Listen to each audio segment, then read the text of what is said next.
damos la bienvenida al economista Andrés Ugalde, concejal del Cantón Cuenca por el movimiento Renace. Economista Ugalde, muy buenos días.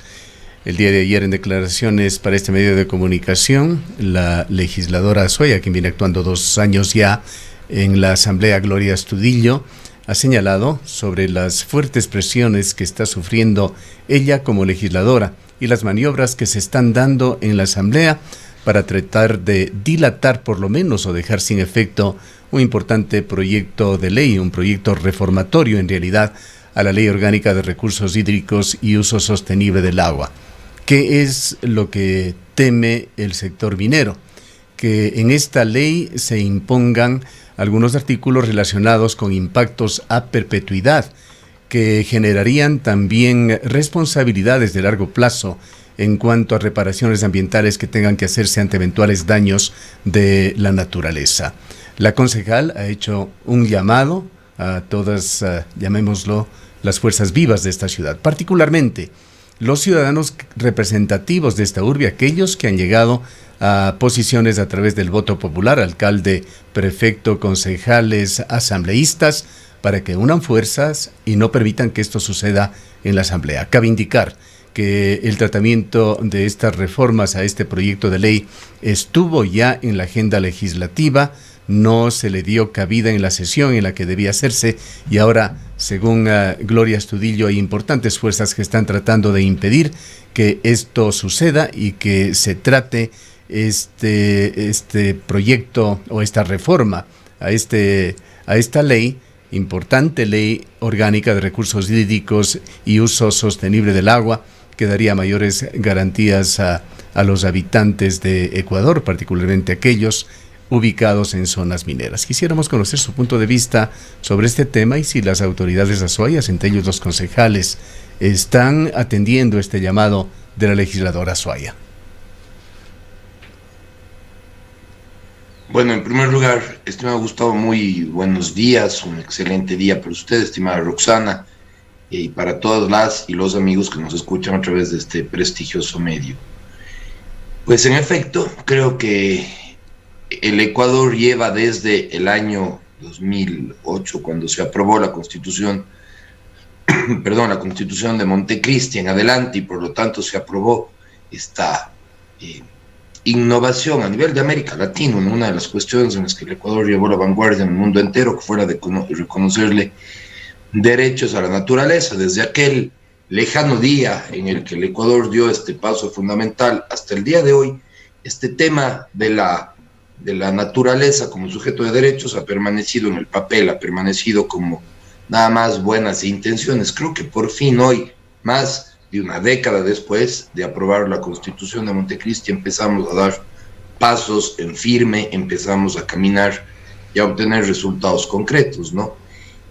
No había conocido, la verdad, de las presiones a las que se refiere la asambleísta. Sin embargo, creo y considero de que todos los proyectos que estén orientados hacia la protección de la naturaleza tienen que tener el respaldo absoluto de la ciudadanía y además el respaldo de todas las autoridades que somos de elección popular, en efecto, prefecto, alcalde, concejales y asambleístas, como un frente unido, ¿no? Nosotros sabemos que siempre aprobar estos proyectos es muy complicado y que los respeten todavía lo es más. El Ecuador tiene ya una larga, y Cuenca, para ser puntuales, que es donde va a producirse la consulta popular, tiene ya una larga experiencia de iniciativas de consulta popular que han sido negadas. Esta es la primera vez que el Consejo Cantonal consigue que haya una consulta en efecto aprobada sobre el tema de la explotación minera en los páramos, ¿no es cierto?, a gran escala.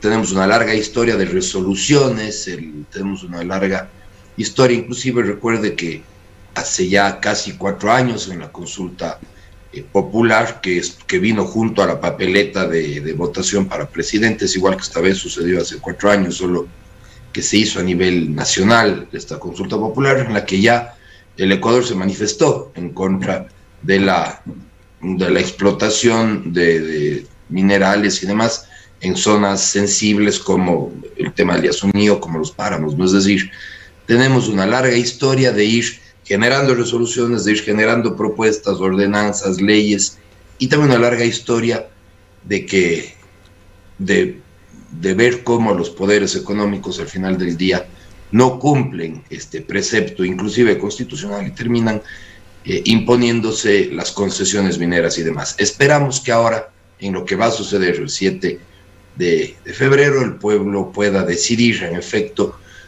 cuál es el modelo de desarrollo que quiere seguir hacia adelante y cuál va a ser la decisión que tome al respecto de la protección o no de las zonas de recarga hídrica o de los páramos de Cuenca en cuanto a los proyectos de concesión de extracción minera. Creo que eso es un tema fundamental. El proyecto de la asambleísta creo que es un proyecto sumamente válido que se debe respaldar. Creo que legislar en ese sentido es importante. Recordemos que hace pocos días atrás, menos de un par de semanas, el Consejo Cantonal aprobó también ya la ordenanza de las ACUS para el tema de las áreas de conservación y uso de suelo. Es decir, creo que vamos caminando, vamos legislando, vamos haciendo proyectos interesantes para proteger a la naturaleza, y hoy, una década después, parece que este tan proclamado derecho tan proclamado decir de la naturaleza como sujeto de derechos comienza a ser una realidad. Ojalá. Economista Ugalde, muy buenos días. Al momento existe optimismo, existe esperanza de los sectores favorables a la defensa del agua, a la defensa del ambiente, de un triunfo del sí en el proceso electoral de la consulta el día 7 de febrero. Sin embargo, no deja de preocupar la posición, las declaraciones, la campaña que ha venido haciendo el sector minero en el sentido de que esta sería una consulta popular innecesaria, que a la final no va a ejercer ningún efecto o no va a tener ninguna incidencia en los proyectos que actualmente ya se encuentran. Y esto tiene que ver directamente con los dos proyectos mineros quizás más importantes, más grandes que hay aquí, como son Quimsacocha o Loma Larga y Río Blanco. Nos gustaría conocer desde el Consejo Cantonal cómo han analizado ustedes la situación posterior a la consulta.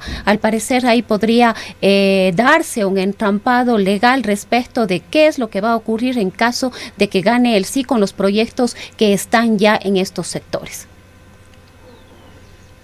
Bueno, yo creo que la resolución de la Corte Constitucional, estimada Rosana, es bastante clara, ¿no? Además, sabemos, por supuesto, que toda la ley, todas las resoluciones, todos los actos legales rigen en adelante, no tienen, en este caso, un carácter retroactivo, ¿no? Ciertamente, y desafortunadamente, existen ya varias concesiones que se han hecho de manera importante, casi 40.000 hectáreas han sido ya concesionadas, y sobre estas, en caso de que ya se esté dando la explotación, en caso de que ya la concesión sea efectiva y se hayan iniciado los trabajos, pues evidentemente el dictamen de la Corte Constitucional respeta estos proyectos ya concesionados. Sin embargo, me parece que plantea un hasta aquí, le permite al pueblo, en este caso cuencano, que pueda replantearse, sobre todo, no solamente hacia adelante las concesiones mineras, sino el modelo de desarrollo con el que quiere trabajar. Yo creo que la gran pregunta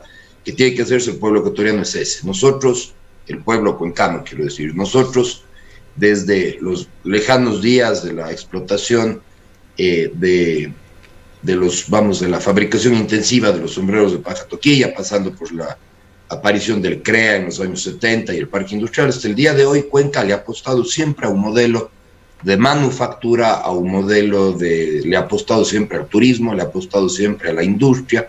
Otros territorios le han apostado a los modelos primarios exportadores, como en la costa, no sé, a la siembra intensiva de cacao, de banano y demás. Y otros pueblos del país, como se me ocurre Saruma o el oriente ecuatoriano, le han apostado a la minería o a la extracción de metales preciosos como el oro, o en el caso del oriente ecuatoriano, la extracción de petróleo. Y habrá que ver cuáles son los resultados. Mucha de la riqueza generada por la industria se ha quedado en Cuenca, por eso Cuenca tiene los mejores niveles de empleo adecuado del país, por eso Cuenca tiene uno de los mejores sistemas de salud, de servicios básicos, de provisión de servicios básicos y demás.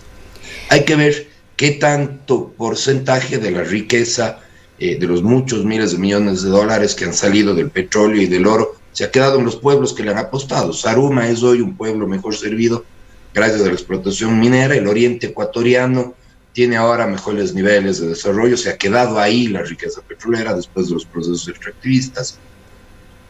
Creo que hay que apostarle justamente a eso, ¿no? Ver si es que Cuenca quiere cambiarse a un modelo de desarrollo basado en la extracción, viendo los resultados que han tenido otros territorios, o si quiere apegarse al modelo y conservar el modelo.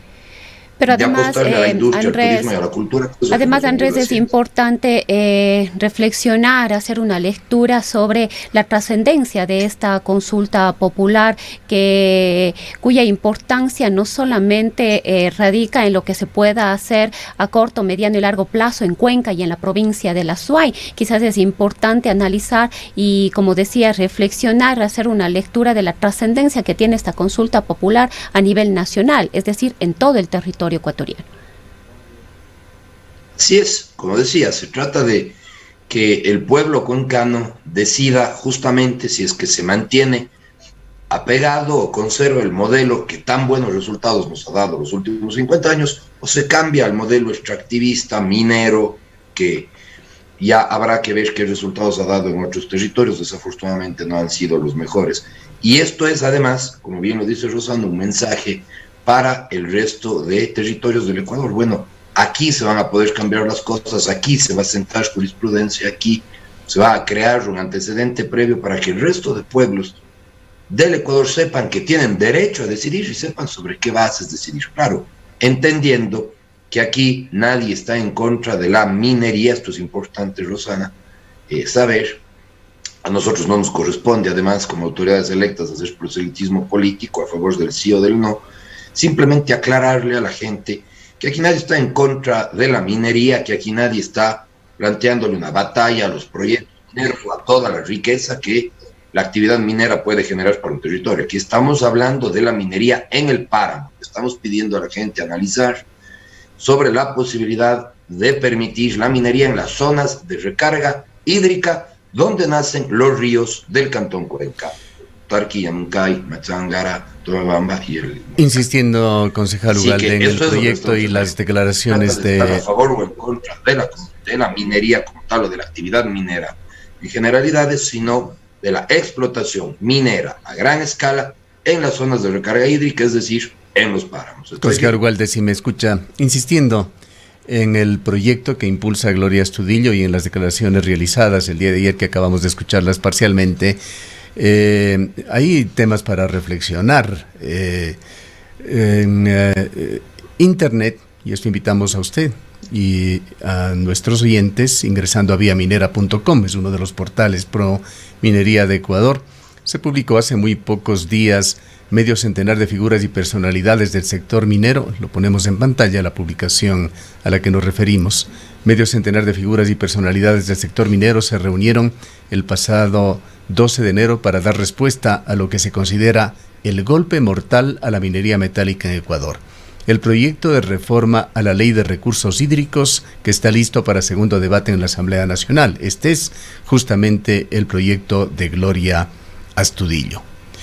¿Por qué temen a este proyecto?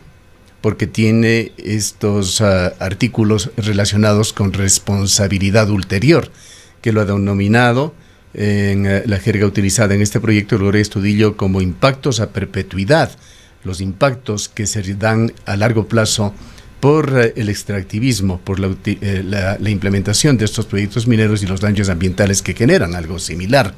No cabe mayores explicaciones que lo que sucedió en el oriente ecuatoriano con la explotación petrolera, caso Chevron, por ejemplo, que dejaron enormes áreas del oriente ecuatoriano contaminado, diríamos que para siempre, pues hasta el momento no se ha logrado reparar los gravísimos daños ambientales. Nos preguntamos por qué el sector minero califica como un golpe mortal a la minería metálica el hecho de que una ley se ponga responsabilidades a perpetuidad, es decir, responsabilidad ulterior sobre lo que pueda suceder después de la explotación minera, si es que señalan, y diariamente esto escuchamos a presidentes de la Cámara de la Minería o del sector, que dicen que utilizarán minería responsable, minería amigable con el medio ambiente. Si es que es así, ¿por qué temen una ley de esta naturaleza y la califican como un golpe mortal a la minería metálica en Ecuador? Bueno, yo creo que la responsabilidad, como en efecto se plantea en esta ley, tiene que ser a perpetuidad, porque desafortunadamente cuando se habla de temas ambientales, estimado Gustavo, el daño también es a perpetuidad. El daño ambiental que se produce muchas veces desde las actividades extractivistas no es un tema que se puede solucionar en 1 o 2 o en 10 años, son daños que se producen en el largo plazo y por lo tanto las responsabilidades deberían ser con la misma vocación temporal, es decir, a perpetuidad. Si el daño toma cientos de años, entendemos, a perpetuidad en resarcirse en la naturaleza y a veces inclusive mucho más, pues creo que también las responsabilidades deberían ser a perpetuidad de aquellos responsables de estas afectaciones. En efecto, como usted dice, estimado Gustavo, creo que la gran pregunta viene ya de una de las grandes experiencias del extractivismo que tiene el Ecuador. Para el Ecuador no es nuevo este tema del extractivismo, es nuevo el tema del oro, de la minería metálica, pero no es nuevo el tema del extractivismo. Llevamos haciendo los 50 años en el oriente ecuatoriano a través del petróleo y habrá que preguntarse qué tanto de ese porcentaje, qué porcentaje de esa enorme riqueza petrolera se ha quedado en los pueblos del oriente y ha contribuido a su desarrollo. Y esa misma pregunta debemos hacerlo a nosotros. ¿Qué porcentaje de la supuesta riqueza que obtengamos a través de la explotación minera se va a quedar en el territorio de Cuenca y va a permitir el desarrollo de Cuenca? ¿Y qué porcentaje se va a ir a las multinacionales usualmente encargadas de los proyectos de explotación? Nosotros nuevamente no podemos hacer proselitismo político, no podemos decirle a la ciudad vote a favor o en contra en nuestra calidad de autoridades electas, pero sí podemos decirles analicen lo que ya ha pasado en otros territorios que le han apostado al tema de la minería y saquen sus conclusiones. Ahora, fíjese, Gustavo, usted decía por qué a la minería le incomoda tanto este tipo de proyectos. Y ojo que la ley que plantea la asambleísta en mención no es una ley que habla de minería, habla de recursos hídricos, no de minería. Ojo que la ley que la consulta popular que viene planteándose desde el Consejo Cantonal de la SUAY no es una consulta popular que hable de minería, habla de la protección de las zonas de recarga hídrica, lo que quiere decir que tenemos que circunscribir, que contextualizar el análisis de lo que se nos viene ahora en la papeleta adicional que tendremos el próximo domingo. No es esto una batalla contra la minería. Nosotros creo que debemos reconocer la capacidad de la minería de generar empleo, de generar riqueza, y si en este caso los proyectos mineros no estuvieran en zonas ambientalmente sensibles, no pasaría nada y probablemente como territorio le apostaríamos. Si mañana los proyectos de extracción minera estuvieran en zonas donde no se producen daños ambientales, probablemente no hubiera problema, pero no es el caso, estimado Gustavo. En este caso los proyectos y las concesiones mineras se quieren hacer en los páramos de Cuenca, donde nacen los ríos de Cuenca, donde están nuestras zonas de recarga hídrica, y ese es el análisis. La minería metálica en el contexto del páramo, en el contexto de las zonas de recarga hídrica, no la minería per se. Creo que ese es el análisis que debe de plantearse el ciudadano.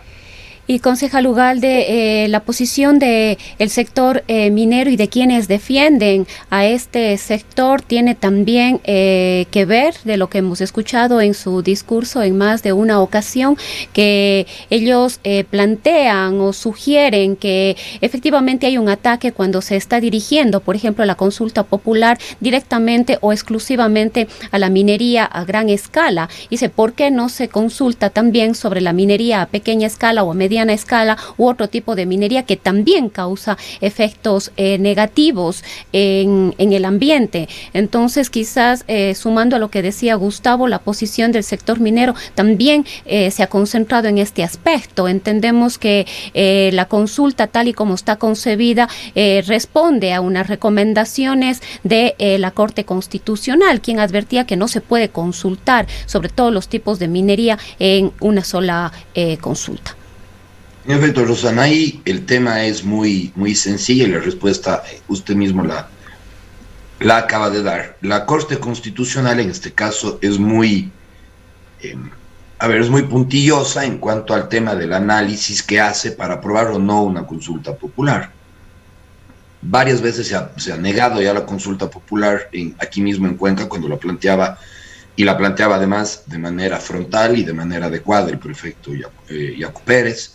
Recién nada más se le negó una consulta popular de iniciativa del exalcalde Jaime Nebot, ¿Por qué? Porque se niegan esas consultas populares, porque tratan demasiados temas, porque son demasiado ambiguos y aquí en este caso la ley indica, y eso es el criterio también de la Corte Constitucional, debe de tratar un solo tema. A nosotros, este tema de la consulta popular fue puesto sobre la mesa del Consejo Cantonal, además por un grupo de activistas. Por ahí, ahora recuerdo al doctor Carlos Castro, por ejemplo, que fue uno de los grandes impulsores que trajo esta consulta popular y la puso sobre la mesa en el debate del Consejo Cantonal de Cuenca, donde la perfeccionamos, la analizamos, la discutimos y finalmente decidimos que se trate un solo tema para no jugarnos una negativa de parte de la Corte Constitucional, para asegurar que íbamos a poder llevar esto adelante. Y sí, luego viene el tema de varios ámbitos de la minería a gran escala, la minería a pequeña escala, la minería ilegal, el tema de muchas veces los impactos que tienen también en el páramo, a veces de explotación de áridos, los impactos que tienen el páramo, muchas veces el tema de los pastizales, del uso inadecuado como zonas ganaderas, ahí el impacto en los páramos de la remoción de tierras, por ejemplo, hay una serie de temas, la agenda de lucha a favor de la naturaleza, la agenda de lucha para proteger la naturaleza y hacer que este derecho constitucional de la naturaleza se cumpla, tiene muchísimos frentes, estimada Rosana, tiene muchísimas aristas, y pretender tocarlas todas en una sola consulta popular, lo único que hubiera conseguido es que la Corte Constitucional nos niegue. Concejal Ugalde, tenemos que transitar en este diálogo, pues el tiempo se nos agota. Coméntenos cómo va a votar usted en la consulta. Bueno, desafortunadamente el indicar el tema de la orientación del voto para nosotros que somos autoridades equivale a su proselitismo político, no lo podemos hacer. Sin embargo, lo que sí le puedo decir es que voy como ciudadano a hacer un análisis de cuánto vale un proyecto de explotación minera en Cuenca, con la gran probabilidad de que mucha parte de esa riqueza del oro termine en manos de las multinacionales versus el enorme y el inmenso valor que tiene el agua para nosotros y además para las futuras generaciones. No le puedo anticipar cuál es mi voto, pero sí le puedo decir que soy un convencido ambientalista y que creo que la naturaleza debe reivindicarse en todos los frentes, y es eso lo que buscaremos y lo que hemos venido buscando. No quisiera, desde la consulta, le decía, con el escaso tiempo que tenemos, no quisiera dejar de tocar con usted un tema que se mostró crítico el día de ayer en la ciudad de Cuenca, el tema del transporte. Hubo protestas de los transportistas con respecto a la elevación del diésel, sin elevación de tarifas, con respecto al control de la informalidad. Se protestó también se ha protestado en los últimos días por falta de control en las tarifas de transporte a las parroquias rurales. Es un tema que compete también al municipio de Cuenca. Amenazaron, por último, los transportistas con iniciar con el funcionamiento de la línea 100 en forma totalmente arbitraria en la ciudad de Cuenca, y de por medio está una investigación a un exfuncionario de Movep que aparentemente encontró una forma de traficar influencias, es lo que se investiga. Esto tiene que ver, concejal Ugalde, con una lentitud en resolver las cosas en la ciudad de Cuenca, lentitud para implementar un sistema integrado de transporte, lentitud para conceder permisos de operación para un servicio de aceptación y alta demanda, el servicio de busetas. En todo caso, coméntenos sobre este momento delicado, crítico que está viviendo la movilidad, el transporte en la ciudad de Cuenca. Bien, Gustavo, muchas gracias por la pregunta. Yo creo que aquí hay que ir analizando entre las varias demandas y reivindicaciones que hacen los compañeros transportistas, en cuáles tienen razón y en cuáles me parece que podríamos llegar a otros términos. Creo que la protesta por el incremento del precio del diésel es una protesta justa, porque el incremento del diésel tiene lo que en economía se conoce como un efecto multiplicador. Al incrementarse el costo del diésel, se incrementa el costo sobre todo del transporte público, del transporte de carga, y a través de eso se produce inflación, se incrementan los precios en todo el economía. Entonces sí, el tema del incremento de los precios del diésel sí es un tema delicado sobre el que creo que tienen razón y se manifiestan de manera justa los compañeros transportistas. En el resto de temas relativos ya a los acuerdos o al cumplimiento de acuerdos con la municipalidad. Creo que se tienen que analizar de parte y parte el tema del cumplimiento de acuerdos y las cláusulas a través de las cuales estamos pactando. A ver, no quiero dejar de lado, para que no se piense que no respondí al tema del funcionario de la EMOV. Aquí nosotros hemos pedido que se nos informe sobre este tema de este tráfico de influencias presunto de este funcionario del EMOV, y creo que aquí lo que le corresponde es a la Fiscalía actuar, a la Justicia actuar, y nosotros, por supuesto, que en caso de que esto fuera verdad, buscaremos que todo el peso de la ley se aplique en estos casos. Ciertamente no podemos permitir corrupción en las instituciones públicas del municipio. Dicho esto, que es un caso aparte, que no tiene en realidad que ver con las reivindicaciones que hacen los compañeros transportistas, creo que sí hay que hacer una reflexión de cuáles son los puntos que se están o no se están cumpliendo. Primero, el poner a operar a la línea 100 es una arbitrariedad. Creo que estas son cosas que no se deben hacer. Lamentablemente tenemos muy escaso tiempo, tenemos otro compromiso que estaba pactado para las 8 de la mañana. Les ruego no utilizar más de 2 minutos en esta que será su última respuesta.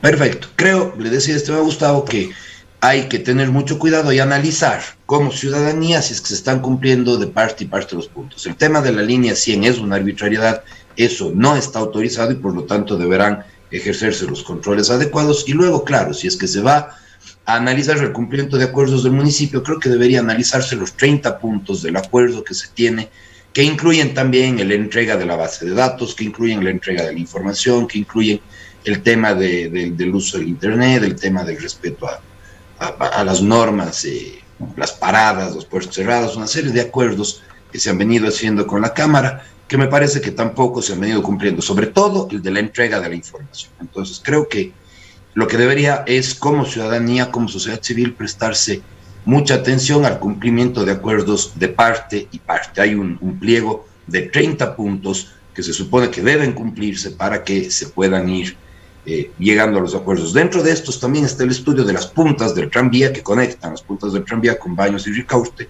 Eso es un tema sobre el que se tienen ya los términos de referencia. Tomará unos pocos días más, pero claro, no es un tema que se pueda hacer de la noche a la mañana. Igual el tema de la tarifa de la ruralidad es un tema que se viene ya analizando hace varias semanas, y son cosas que vienen ya caminando. Creo que a veces esta conflictividad ciertamente es innecesaria. Bien, muchísimas gracias al concejal Andrés Ugalde por atender a esta entrevista.